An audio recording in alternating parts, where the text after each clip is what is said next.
Olá, alunos! Sejam muito bem-vindos à nossa oitava aula da disciplina de Sinais e Sistemas Lineares. Uma alegria estar aqui com vocês e aqui quem vos fala é o professor Gustavo.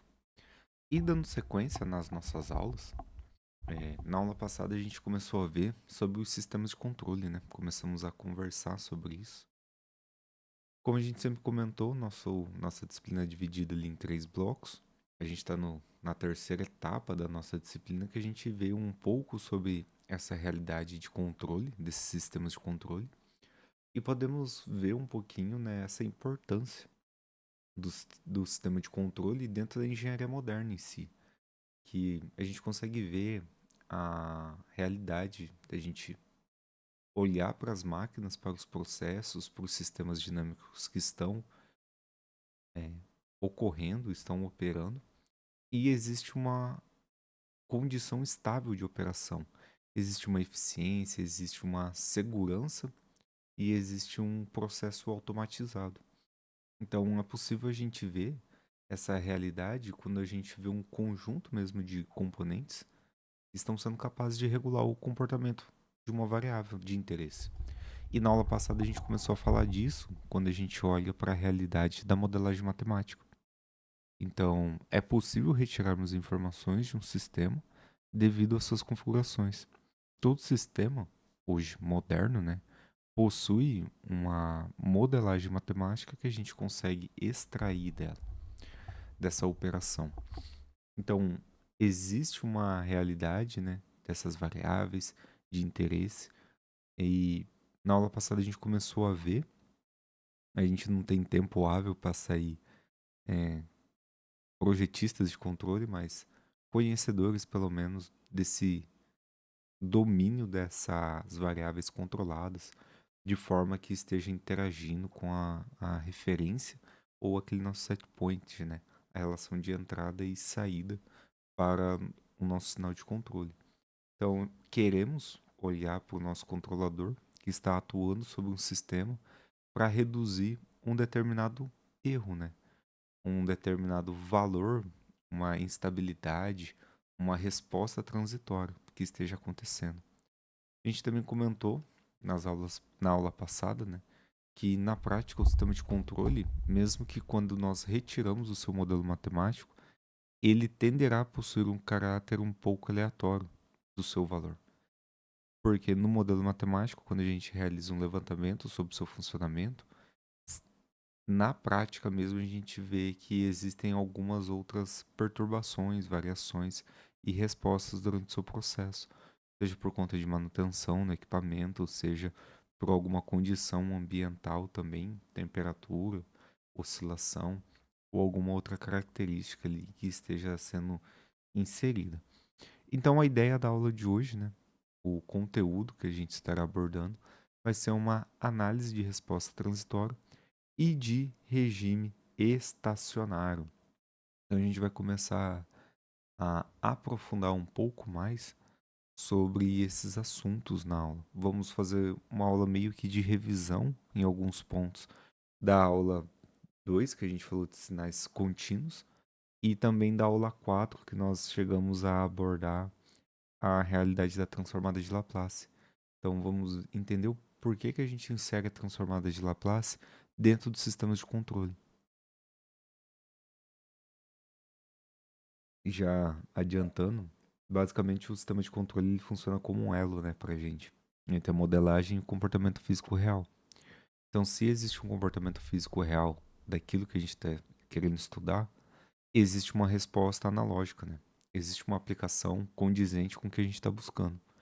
Então, o nosso estudo vai permitir a gente projetar um sistema que seja capaz de operar com uma estabilidade, uma precisão, uma robustez e eficiência mesmo. Porque a gente quer olhar para as incertezas, né, dessas perturbações. É onde entra a análise da resposta transitória e do nosso regime estacionário. Então, a gente vai revisar os sinais de teste, né, os tipos de sinais, rampa, degrau.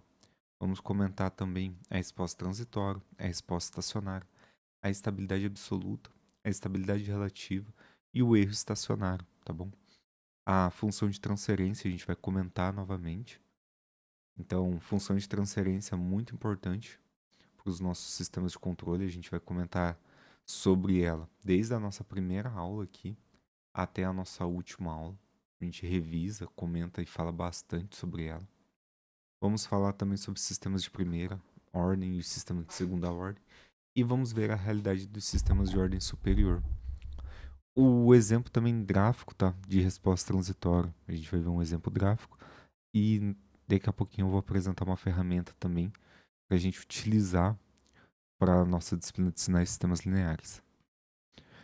Então, o nosso uso, que a gente viu lá na quarta aula dos sinais de teste, ele passa a ser justificado em virtude de uma relação que tem uma característica de resposta de um sistema a um sinal de entrada típico de teste.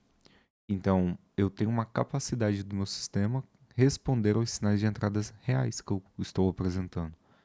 Então, o sinal de teste, muitos dos critérios de projeto têm como base as respostas, né, a esses sinais de entrada, ou a resposta dos sistemas às mudanças das condições iniciais sem um sinal de teste inicial. Então, são sinais típicos de teste, aqueles que nós vimos, como tipo degrau, tipo rampa, tipo parábola de aceleração, tipo impulso, tipo senoidais e tipo ruído branco. Então, podemos determinar quais desses sinais típicos de entrada devem ser utilizados numa análise das características do sistema. Então, existe um comportamento de entrada, do qual o nosso sistema será submetido, e inserindo uma determinada frequência sobre ele. Então, colocamos condições de operação. Se a minha entrada do nosso sistema de controle representa funções do tempo que estão variando de uma forma gradual, então se eu pegar um sinal tipo rampa, por exemplo, eu vou ter uma função do tempo que vai corresponder a esse meu sinal tipo teste que está sendo inserido sobre ele. Então, de uma maneira, o meu sistema ele vai ser sujeito a variações bruscas de entrada conforme a função que eu coloque, por exemplo, uma função degrau. Então, essa é a ideia. E no exemplo gráfico a gente vai conseguir visualizar essa ideia de colocar esse sinal de teste e verificar a variação abrupta dessa entrada.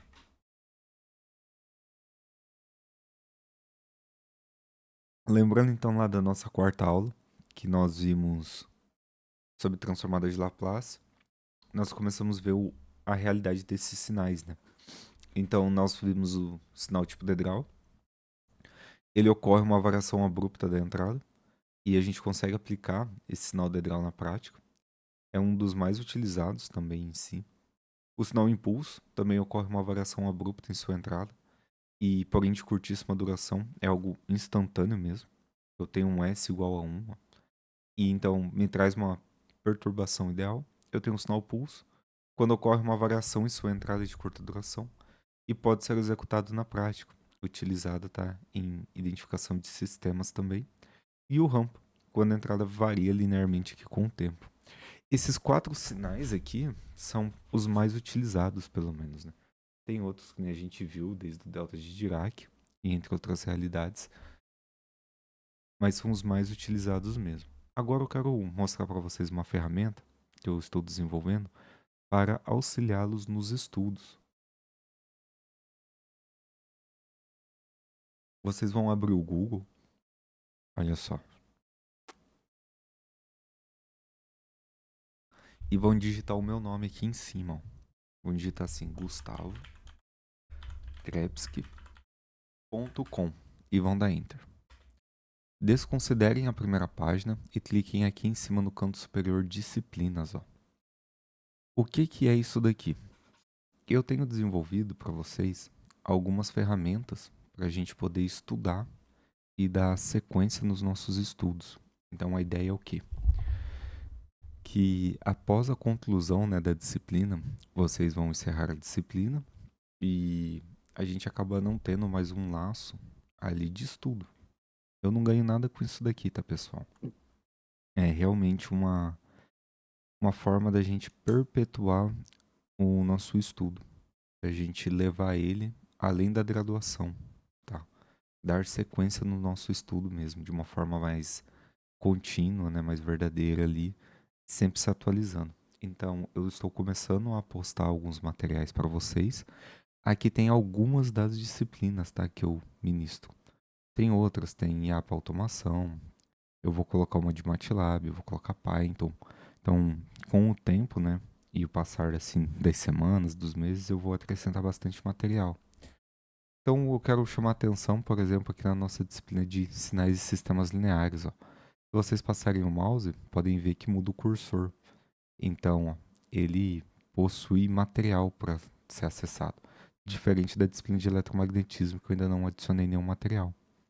Então, vocês vão passar, ó, e vão clicar. Eu ainda não postei todas as aulas, ó, postei até a terceira aula só, mas a lista de exercícios que eu postei para vocês, eu estou postando também e eu estou resolvendo no MATLAB. E estou resolvendo de uma forma mais detalhada. Aqui eu fiz de uma maneira mais corrida para passar para vocês, mas eu estou fazendo de uma maneira mais detalhada. Então, por exemplo, clicar aqui no exemplo 2.11, ó, construção de sinais por degrau, um exemplo de sinal teste que a gente está estudando. Então a gente vai fazer, ó, um sinal completo de 3, ativo em um tempo maior ou menor que 1 e menor do que 4.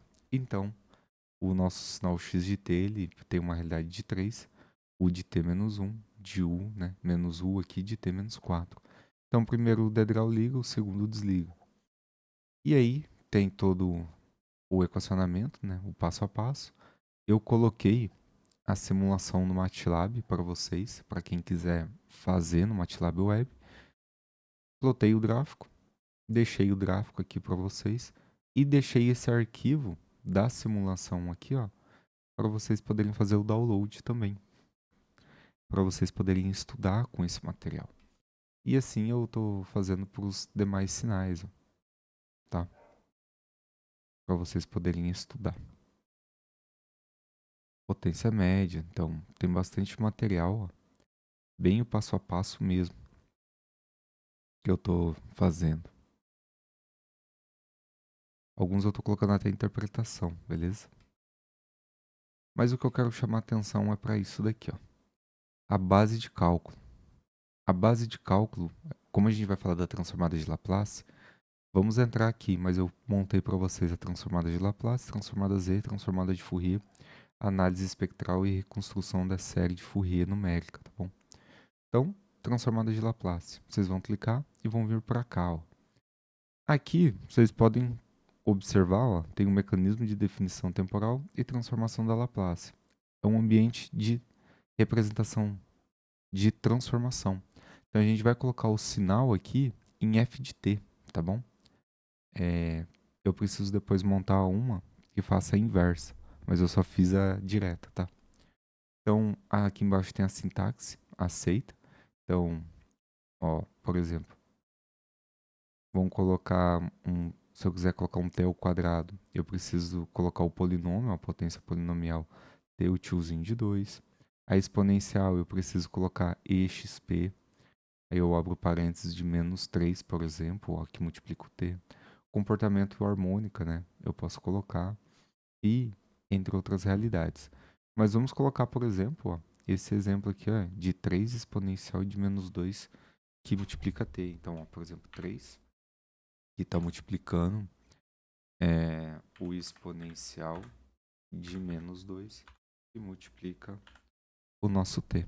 Vocês vão executar e ele vai dar o passo a passo aqui, ó, da dedução. Tá um pouco simplificado, mas vai ter, ó, o passo a passo para a transformada direta de Laplace, beleza? Então, uma ferramentazinha aí para vocês poderem utilizar para estudar também. E o que eu quero chamar a atenção, por exemplo, aqui na nossa aula, ó,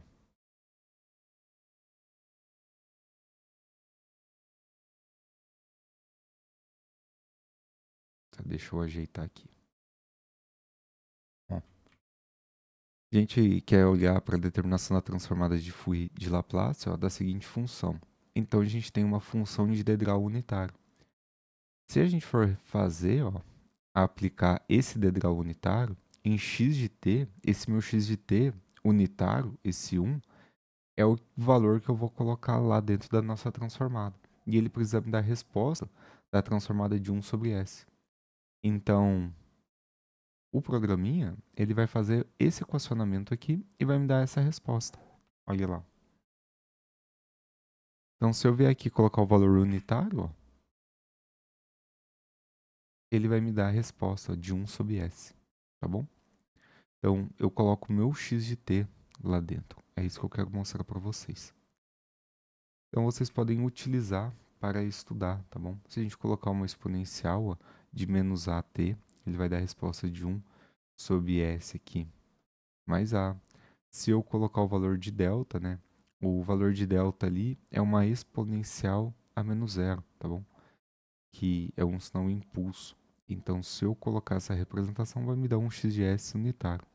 E o mesmo vai valer para tudo, tá? Da nossa tabelinha da curta ali da transformada de Laplace.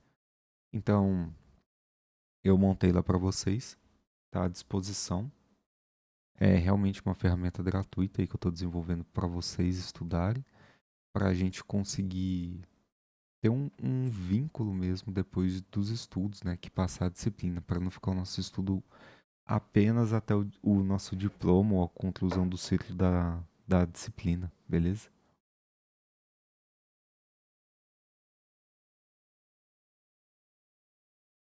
Então podem ver, ó, tem da transformada Z, tem da transformada de Fourier também, ó. Depois que eu consegui fazer um funcionar, aí eu consegui aplicar para os demais com outras bibliotecas. Então, ficou bem legal, ó. A série já dá para colocar até o número de harmônicas para a gente trabalhar, tá bom? Então ele vem na resposta ali do tempo a tempo. Então, os exemplos do sinal periódico, por exemplo, da série de Fourier que a gente viu lá na nossa aula 6, que a gente definia o tempo, ó, eu coloquei até o intervalo de menos π a π aqui em cima para ficar parecido com o exemplo que a gente trabalhou. Então, para ficar bem legal mesmo para vocês. E se vocês forem, né, voltarem lá nas disciplinas, tem bastante coisa de linhas também já que eu estou disponibilizando, ó. Linhas talvez seja o que eu mais fiz cálculo, porque dá bastante trabalho a gente fazer esses cálculos. Então ele já vem que dá todos os resultados pra gente. Então, material bem legal. Eu depois tenho que arrumar algumas sintaxes do HTML que ficou. Tá disponível para vocês. Façam um bom uso, bons estudos, tá? Eletrônica analógica, tô postando ainda. Mas logo eu termino de postar. Então, aqui só pra gente lembrar nossa tabelinha curta, né?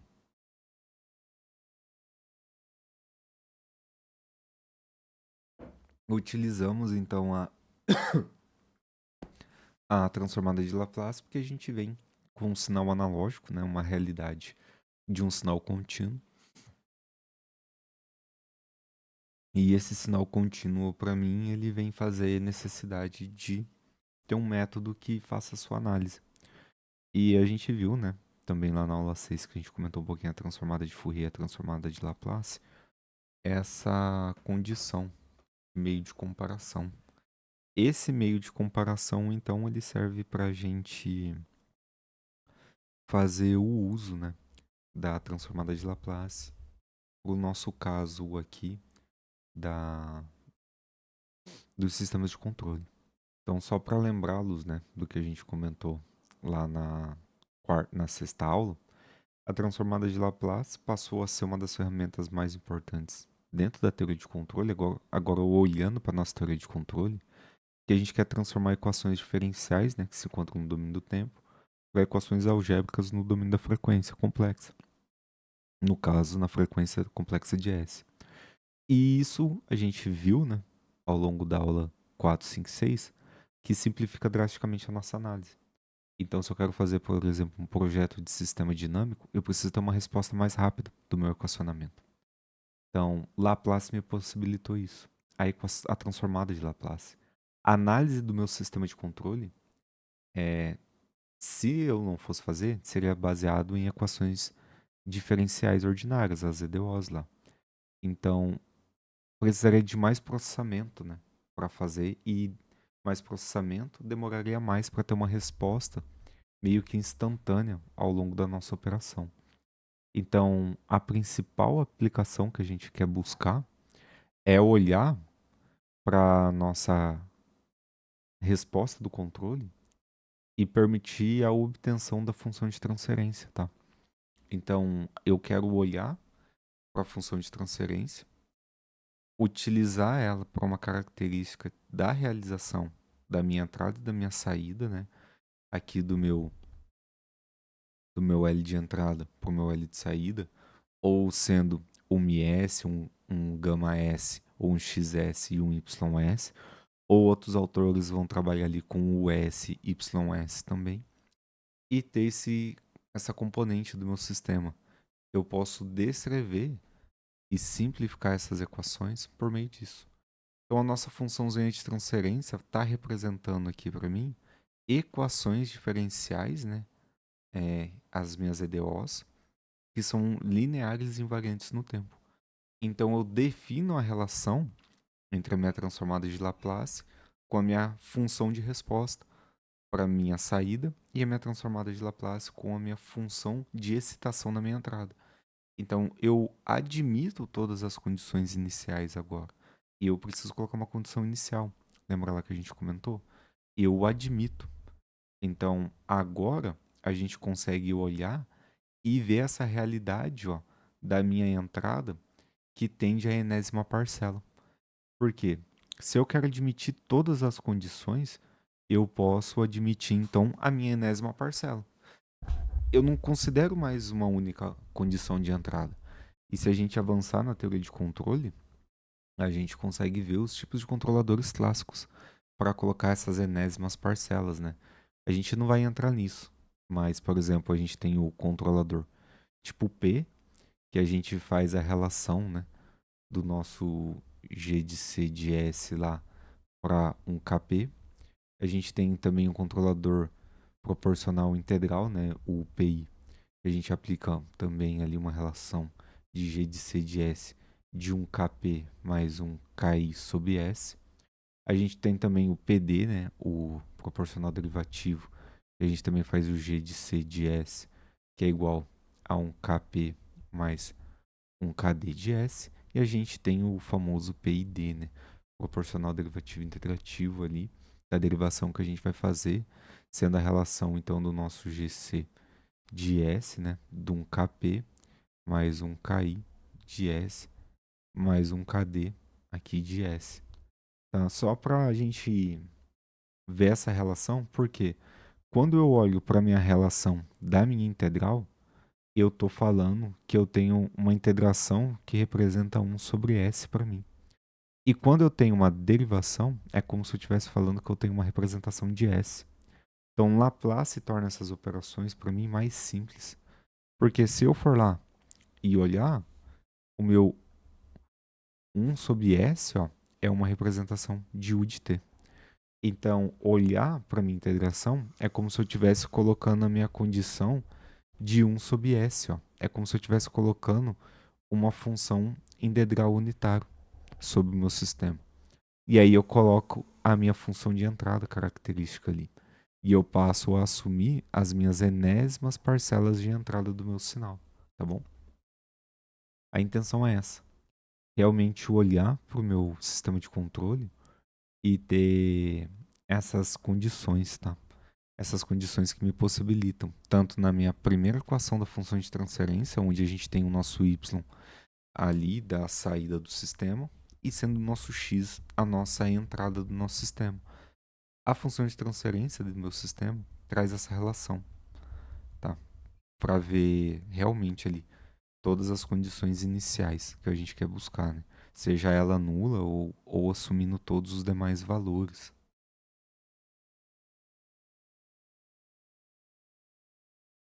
Só para a gente não se prolongar muito, é que falar de funções de transferência em um único slide dá pra gente falar bastante, né?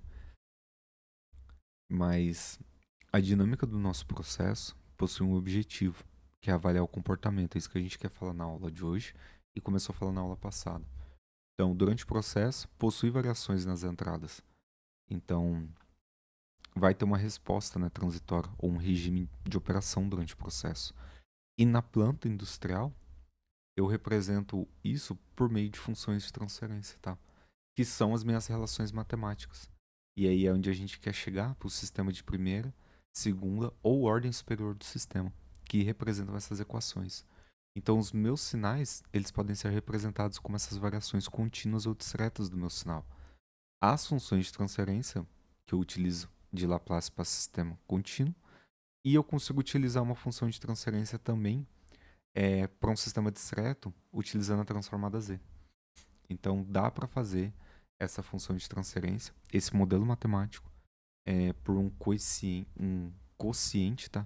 Que relaciona a minha relação da saída e da entrada, beleza?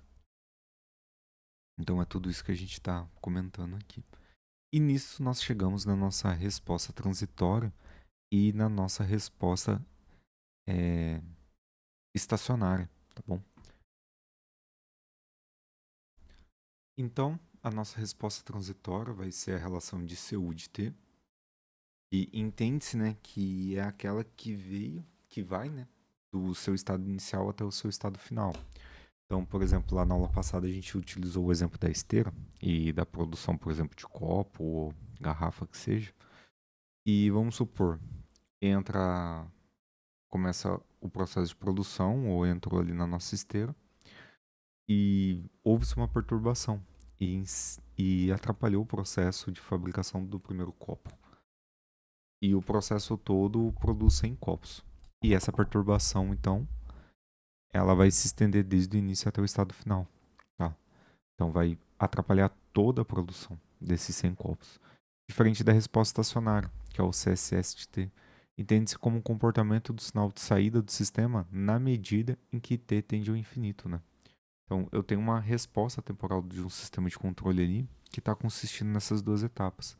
E a resposta do meu sistema vai ser essa realidade, né?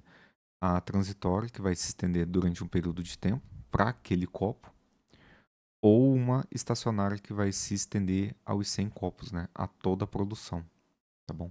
Então, estende-se, né, durante todo. Então, se eu quero olhar minha resposta do meu sistema mesmo, eu tenho essas duas condiçõezinhas ali. A estabilidade absoluta, a estabilidade relativa e o erro estacionário vai entrar na realidade do que? Nós temos um projeto, né, de sistema de controle e eu quero prever o comportamento dinâmico. Então,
física conforme uma resposta matemática.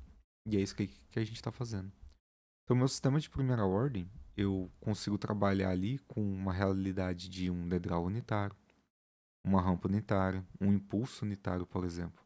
Eles são descritos ali por equações diferenciais de primeira ordem. Isso que é o meu sistema de primeira ordem. As minhas EDOs de primeira ordem.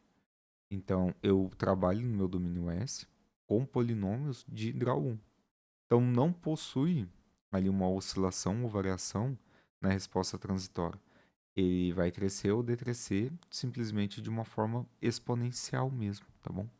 Então, eu consigo ver a realidade desse meu sinal sendo inserido, por exemplo, para um circuito RC, resistivo capacitivo, que representa isso para a gente, seja um RC ou um RL. Traz para mim uma resposta com as correntes, né, que vão crescer ou decrescer, conforme aquela minha curva exponencial do meu sinal. Então, eu tenho uma componente topológica, né, para um esquema, por exemplo, tanto porque representa o meu circuitinho A e o meu circuitinho B aqui. Os dois representam para nós um sistema de primeira ordem, tá bom? Esse circuito aqui representa a ideia também ali de um sistema térmico bem semelhante para a gente conseguir determinar.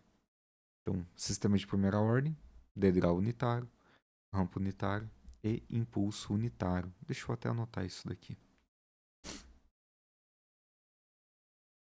Então, degrau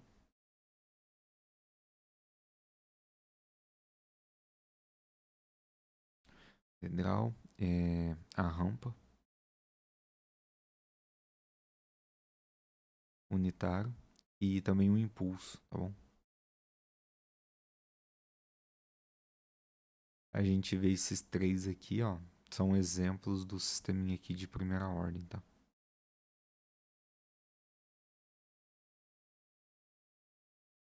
Já a resposta do degrau unitário, né, para ver uma representação dessa função exponencial, que a gente quer para uma função unitária agora 1 sobre S.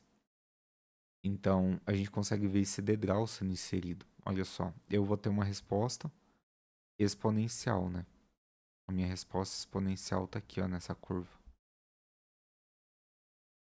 E o meu degrau unitário está aqui, ó, indo de 0 a 1, e o meu degrau está aqui sendo inserido. Então, eu tenho uma curva de evolução. Essa daqui é a nossa curvinha de evolução.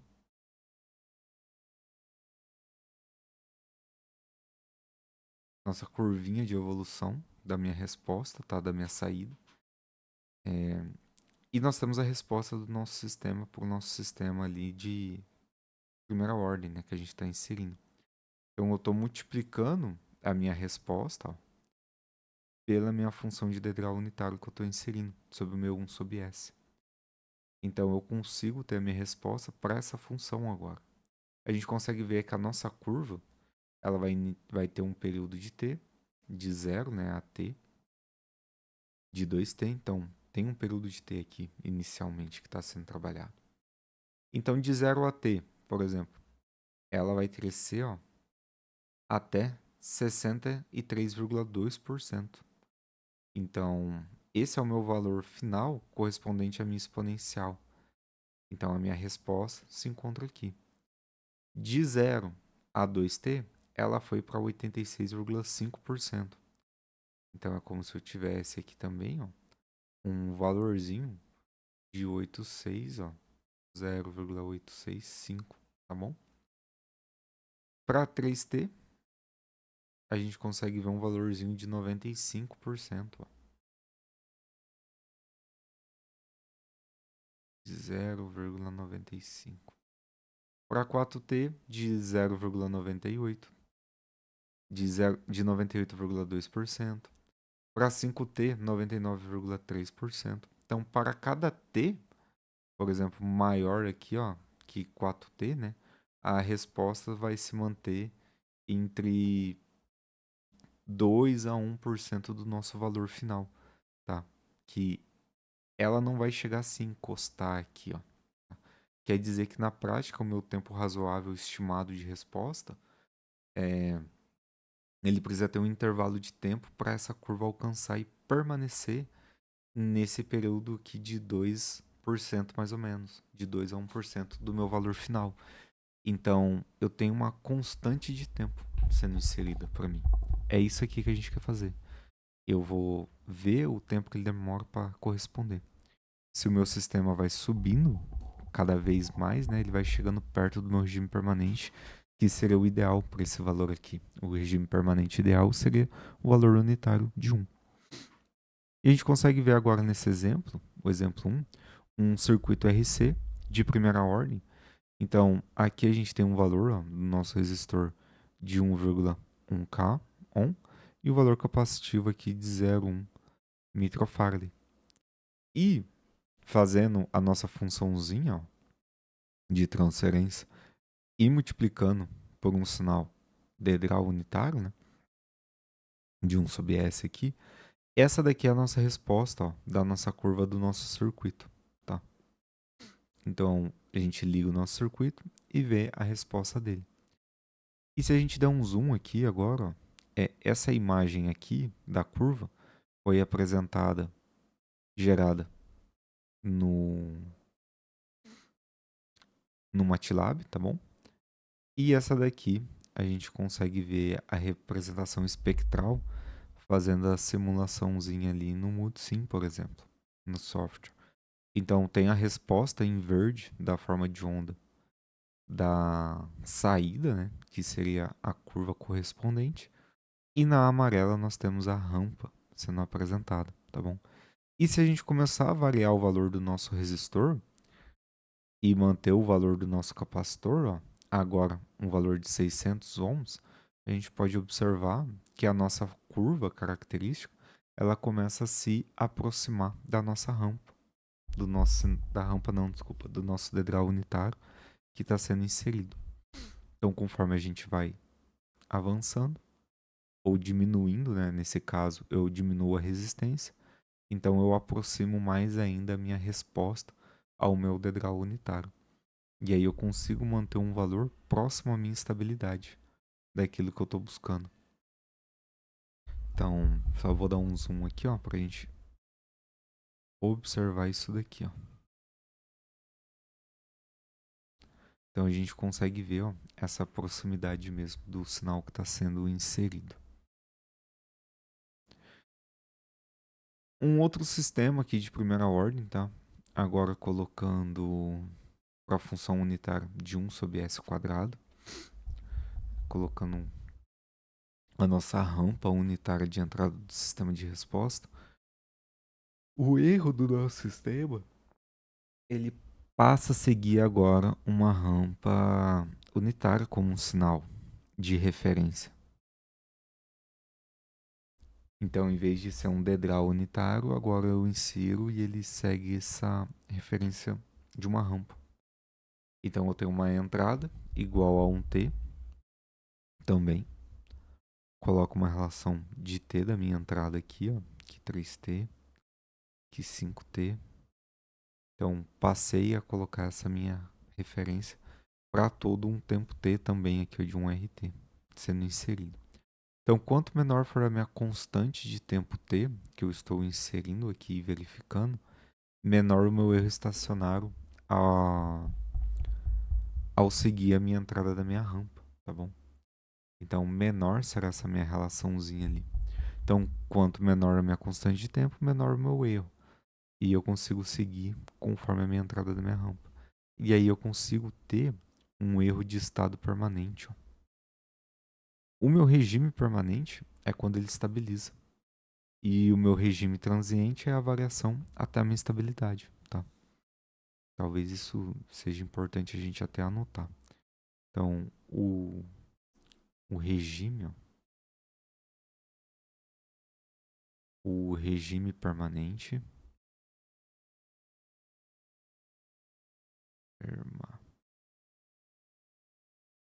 regime permanente é a estabilidade, tá?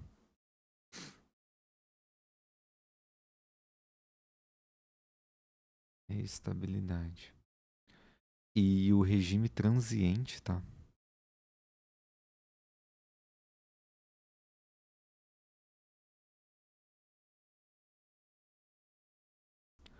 transiente vai ser a variação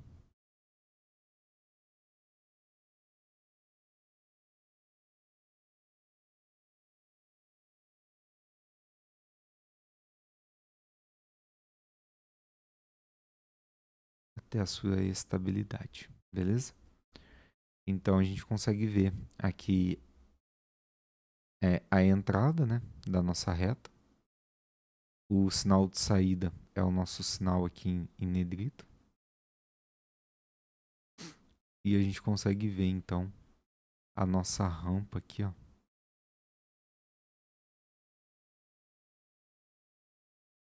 unitária de 1 sobre S quadrado que está sendo inserida sobre o nosso circuitinho aqui.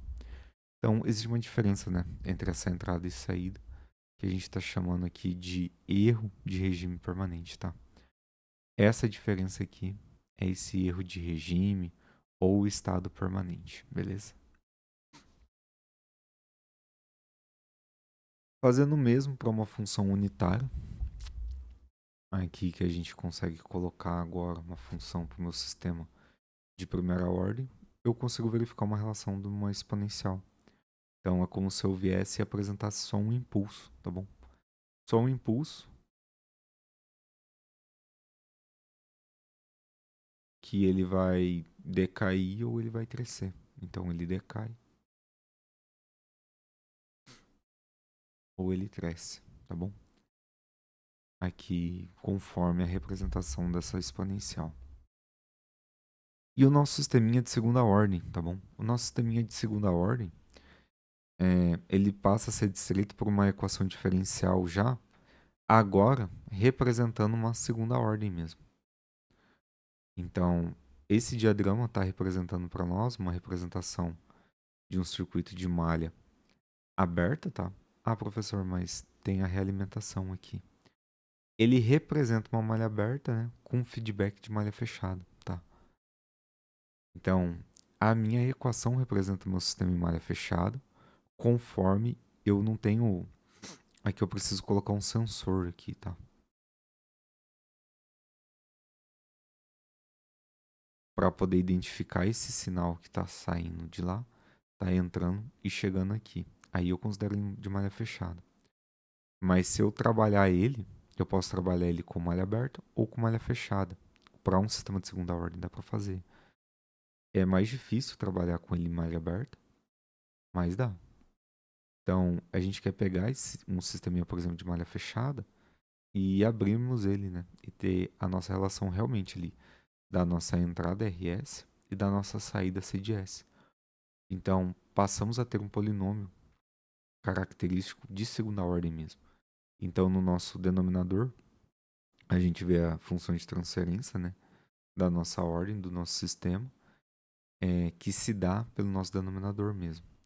Então, nós olhamos e vemos uma relaçãozinha aqui, ó, do nosso psi, ó. Então, eu tenho um S ao quadrado, representando meu sistema de segunda ordem, tá? Que 2 que multiplica o nosso psi. Esse psi é o coeficiente de amortecimento, tá bom? E o nosso ômega n aqui, ó, esse ômega n, ele vai ser a nossa frequência natural de oscilação do sistema, tá? São eles que vão ser responsáveis pela nossa resposta de oscilação mesmo, tá bom? E aqui a gente tem um ômega ao quadrado n, tá? Que traz essa forma do padrão mesmo aqui de segunda ordem para essa frequência natural de oscilação. Então, no nosso sisteminha de segunda ordem, a gente pode especificar o máximo, né, sobre o nosso sinal. Então, nós temos uma relação de tempo de acomodação na minha saída. Então, o meu sisteminha de segunda ordem traz essa relação de tempo de acomodação.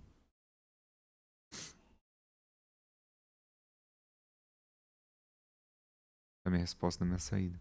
Então eu tenho realmente uma relação do tempo de subida sobre o meu sinal. Eu consigo identificar características, tá? Ali relacionadas com relação ao erro, com o meu regime permanente. Então, no meu sistema de segunda ordem, por exemplo, é a minha resposta em frequência. A gente passa a utilizar um sinal senoidal, realmente ali. E eu posso ver a amplitude, a atenuação, se está em atraso ou não, se está adiantado ou não. Eu tenho uma relação mesmo do meu sinal de entrada para o meu sistema.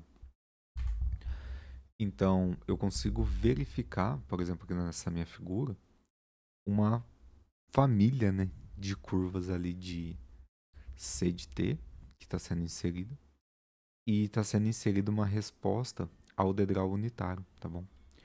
Então, é inserido um degrau unitário aqui, ó.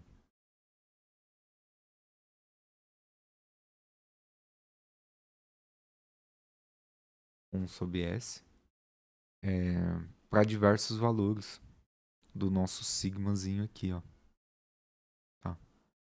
Então, eu consigo verificar no eixo da nossa abscissa as variáveis adimensionais, tá? O nosso ômega n de t. Então, eu vejo no meu sistema subamortecido, por exemplo, tá? Aqui, uma realidade do subamortecido e do criticamente amortecido. No subamortecido, quando eu tiver, por exemplo, uma relação do meu sigmazinho, que está variando, por exemplo, é, mais ou menos aqui, ó, vai estar num 0,5, ó. Ó, tá mais ou menos aqui, entre um 0,5, ó, e um 0,8, olhando aqui, eu consigo ver que ele está se aproximando mais rapidamente, né? É essa formazinha de onda aqui, ó.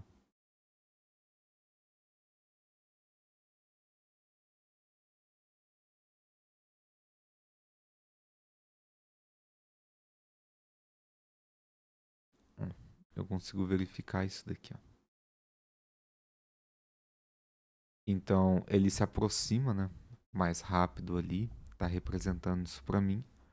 Então, eu verifico, né? O meu valor do meu sistema, se ele está criticamente amortecido ou não. A gente vai ver um pouquinho mais para frente aqui, vai ficar um pouquinho mais claro isso.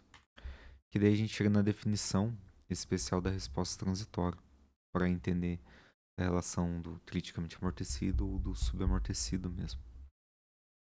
Como eu tenho uma frequência, eu tenho características de desempenho do meu sistema, de controle, eu consigo especificar em termos de resposta transitória, tá bom? Conforme a minha resposta, por exemplo, colocando aqui o nosso degrau unitário. Então, colocando um degrau unitário de 1 sobre S lá que a gente coloca. Então, eu tenho uma entrada suficientemente, né, brusca e eu gero para facilitar o meu sistema para ele entender uma estabilidade ou não. Então, eu vou ter uma tolerância aceitável, por exemplo. Então, quando a minha resposta do meu degrau é conhecida, é possível calcular matematicamente a minha resposta para qualquer tipo de sinal de entrada. Só que se a minha resposta transitória, por exemplo, do meu sistema é uma entrada em degrau unitário, depende somente de condições iniciais, então eu preciso apresentar essa minha condição inicial. Então, por conveniência, a gente faz uma comparação entre uma resposta transitória de vários valores do nosso sistema a uma condição mais prática comum, tá? Utiliza essas condições iniciais como padrão, que vai ser do nosso sistema inicialmente em repouso, com um valor para uma variável de saída e todas as derivadas ali dessa função do tempo, tendendo a uma realidade igual a zero mesmo. Então, as características de resposta dos valores do sistema poderão ser comparados, tá? Na prática, a gente quer atingir um regime permanente. Aqui a gente quer chegar naquela realidade lá de 2 a 1%, tá? De estabilidade do nosso sistema para essa resposta. Então, aí eu consigo ter, né, oscilações amortecidas em si. E essa figurinha traz para a gente, né, essas especificações e atenuantes e características da forma de onda. Então, por exemplo, vamos olhar item a item. O nosso TD aqui, ó, o nosso TD, ele indo de 0, né, a 0,5. Esse daqui é o tempo requerido para a resposta alcançar a metade do seu valor final pela primeira vez.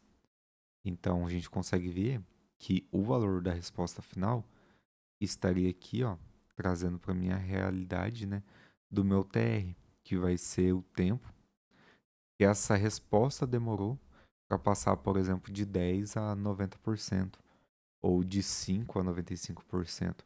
Eu quero chegar, como se fosse a ideia de chegar de um 0 a 100% para o meu valor final. O meu TD, então, é esse tempo médio de resposta, tá?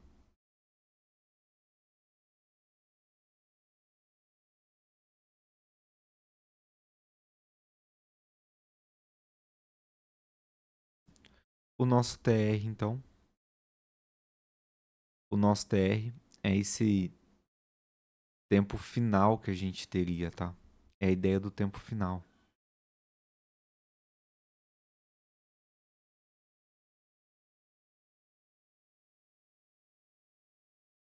Então, ele pode estar variando. Exemplos, tá? Exemplos.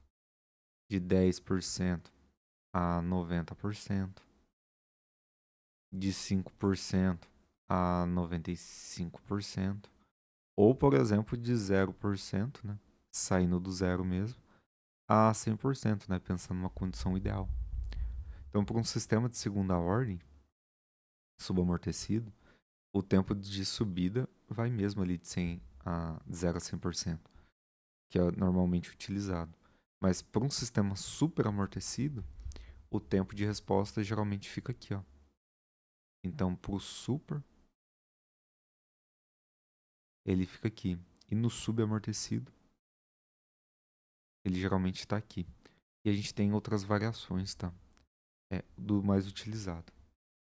O TP, olha só, eu tenho um pico que acontece, né? Depois do meu valor final, até um determinado outro valor. Então, o meu TP é o meu tempo de pico.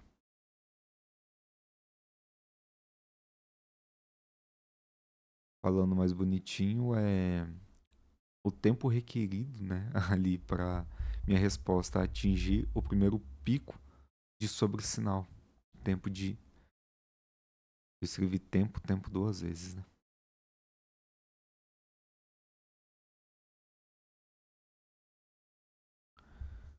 Tempo de pico do sobressinal. Tá? É o meu tempo de pico mesmo.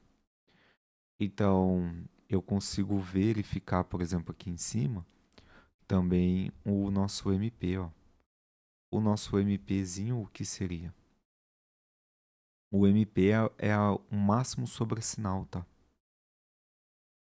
É o máximo sobressinal mesmo. Então, ele geralmente é trabalhado em termos de porcentagem, tá? É o valor máximo de pico da curva de resposta. Eu consigo medir ele a partir de uma unidade mesmo. E aí a gente utiliza a porcentagem para medir. Se é um valor de resposta em regime permanente, né? Se ele vai diferir da unidade. Então, eu ligo, ele dá um pico, depois ele passa a tender uma estabilidade. Então, é um valor máximo mesmo, tá? É um sobressinal que está indicando diretamente a minha estabilidade relativa do meu sistema, que a gente está buscando. Depois a gente tem o nosso TS, ó. O nosso TS aqui, ó, é o nosso tempo de acomodação, tá bom?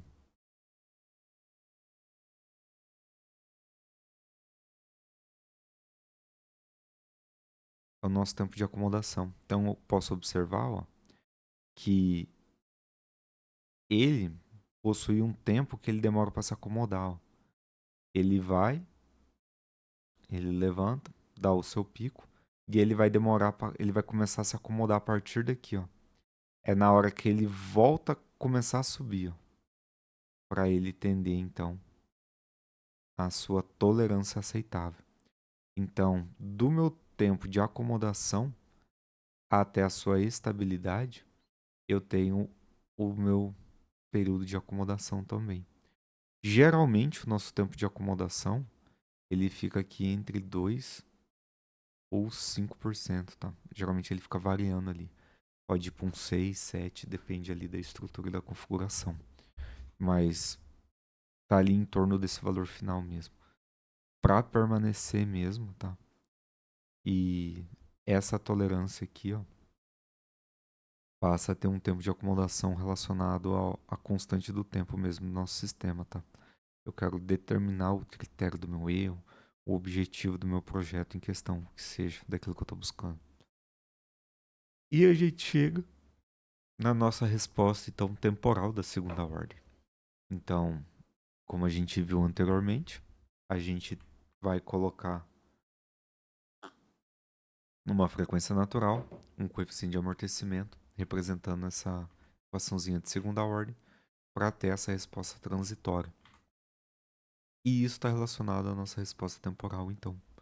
Então, se a gente pega um degrau, por exemplo, um y de t, ali sendo apresentado para a gente consegue colocar. Então, 1 menos exponencial de menos sigma ômega t, do cosseno, né, de ômega d, t mais sigma sobre 1 menos sigma ao quadrado de seno ômega dt. Sendo o nosso ômega d igual a ômega n, raiz de 1 menos sigma ao quadrado. E o nosso MP, ó, que é o overshoot.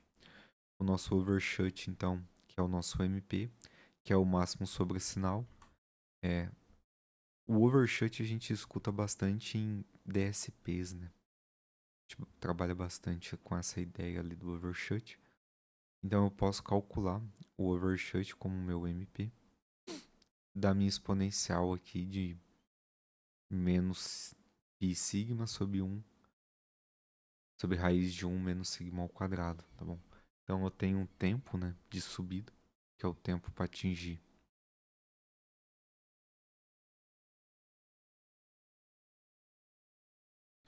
que é o tempo até atingir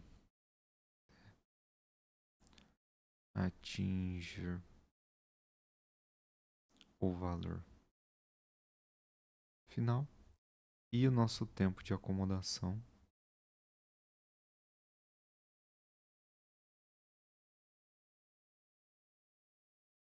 que traz para mim uma ideia, né, de faixa de erro ali aceitável, que é a nossa oscilação da nossa resposta do que a gente está buscando, tá bom? A gente consegue ver isso daqui no nosso sisteminha, montando um circuito agora RLC. Então eu coloco mais componentes. Então eu quero acomodar, né? Eu quero acomodar o meu sinal dentro de uma forma de onda característica. Então, recordando que a gente viu lá na aula 4 da transformada de Laplace, e tudo que a gente determinou com um sinal de entrada unitário de amplitude, por exemplo, aqui, colocando um sinal de amplitude de entrada VS U de t.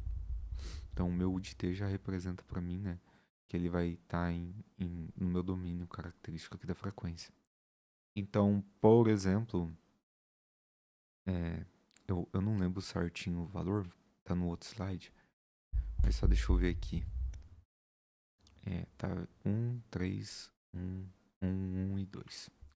Ó, utilizando, por exemplo, um valor resistivo aqui de 2, o valor tava 1, né? Aqui 2 ohms, 1 Henry, 1 Faraday.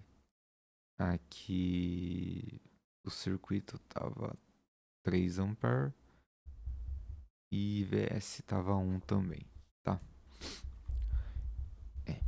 Isso aqui que a gente apresentou. Então aqui o nosso circuitinho, ó, eu deixei também a simulaçãozinha do MATLAB aqui para vocês, ó.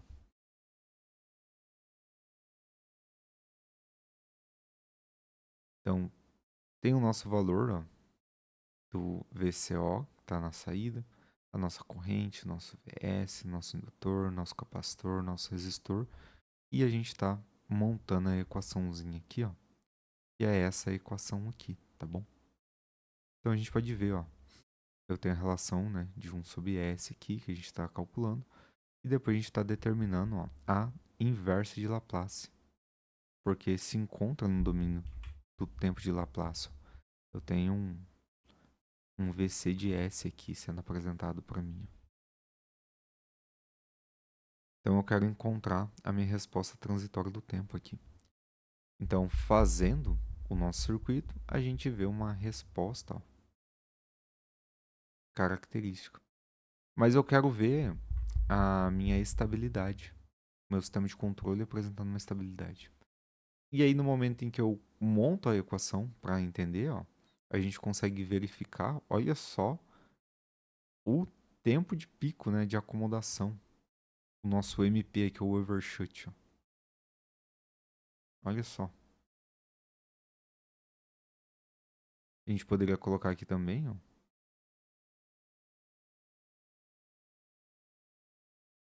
todos os nossos demais valores. Então, existe uma resposta. Ó. O tempo de acomodação, ó, aonde ele estaria aqui, ó. Estaria aqui em 12, ó. Demoraria, por exemplo, 12 segundos para ele acomodar. E isso daqui a gente ir variando os valores, né?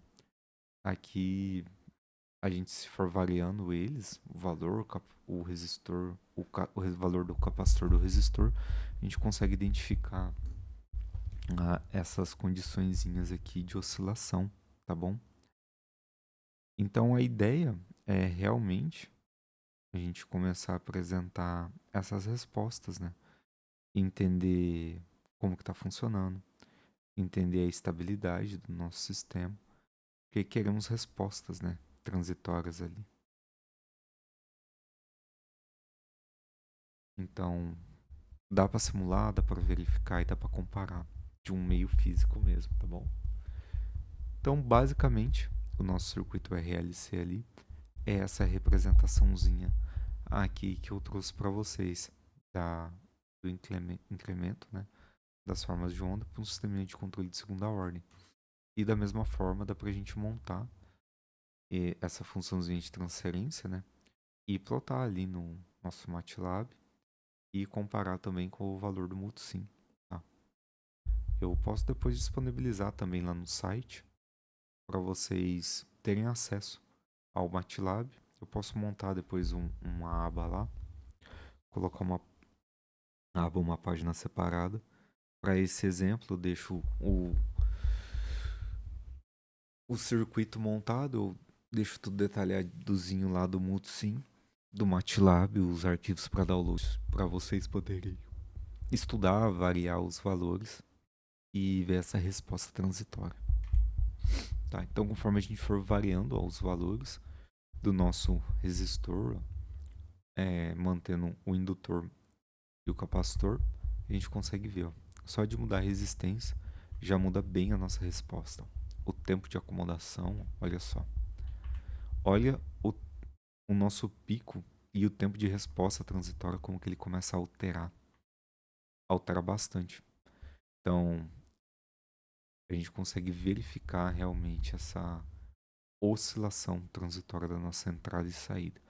Então, só para lembrar, né, na cor amarela, aqui atrás a gente tem a nossa entrada, colocando o degrau unitário, e na cor verde a gente tem a nossa saída. Então, é essa a nossa oscilação que a gente está apresentando aqui. E chegamos finalmente ali nos sistemas de ordem superior, tá bom? Então, um sisteminha de ordem superior representa para nós a resposta do sistema, conforme a soma do nosso sistema ali de primeira e segunda ordem. Então, eu tenho uma resposta transitória mesmo. Eu consigo apresentar condições a mais do meu sistema. Então, essas condições, né, a mais da ideia do sistema de ordem superior, está representando o quê?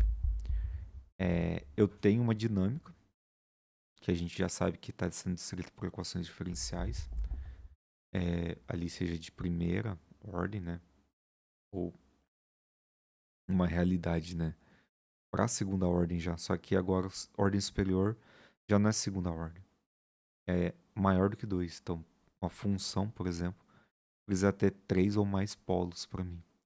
Primeira ordem tem um polo, segunda ordem tem um 2. A gente tira nessa característica. Então eu tenho uma representaçãozinha assim, ó. É isso daqui que eu tô falando. para vocês. Eu tenho uma derivada terceira mesmo de um dt ao cubo mais, por exemplo, sei lá, um 6 de t quadrado de y de dt quadrado mais um 6 de dy aqui de dt mais um 6y aqui igual a 1 de t, ó, por exemplo. É isso daqui. Então eu tenho uma ordem superior. Aqui eu tenho um sistema de terceira ordem. Tá? A ideia é essa. A gente vê a nossa função de transferência também sendo inserida aqui. Só que eu consigo expandir, né? É como se eu estivesse falando que a minha funçãozinha de transferência aqui, ó, que agora a gente colocou 1 mais g de s, h de s, é realmente se eu tivesse, por exemplo, o meu g de s aqui, ó, como se ele fosse um 10, por exemplo, aqui, de um s ao cubo, mais um 6s quadrado, mais um 6 de s, mais um 6, por exemplo, tá? Como se eu estivesse falando isso daqui. Eu tenho uma terceira ordem aqui nesse caso. Terceira ordem. E esse valor aqui, ó, pode ser uma ordem superior representando uma enésima parcela de um valor n. Então poderia ter um valor 4, um valor 5, dependendo, né? Se a gente olha lá para o nosso sisteminha mecânico, a gente identifica, né? O que eu tô falando para vocês é a gente lembrar das aulas de física, por exemplo, que a gente teve, né? Sistema massa-mola, né? Então, a gente tinha uma energia característica, né? De um mv quadrado lá sobre 2. E a massa mola, então dava uma energia potencial também, né? De um kx quadrado sobre 2. Eu estou armazenando energia, né? Eu estou armazenando energia. O meu sistema de ordem superior, ele não vai me dar uma relação apenas de uma dinâmica aqui para esses elementos. Eu tenho uma ordem maior. Eu tenho uma complexidade de uma dinâmica maior.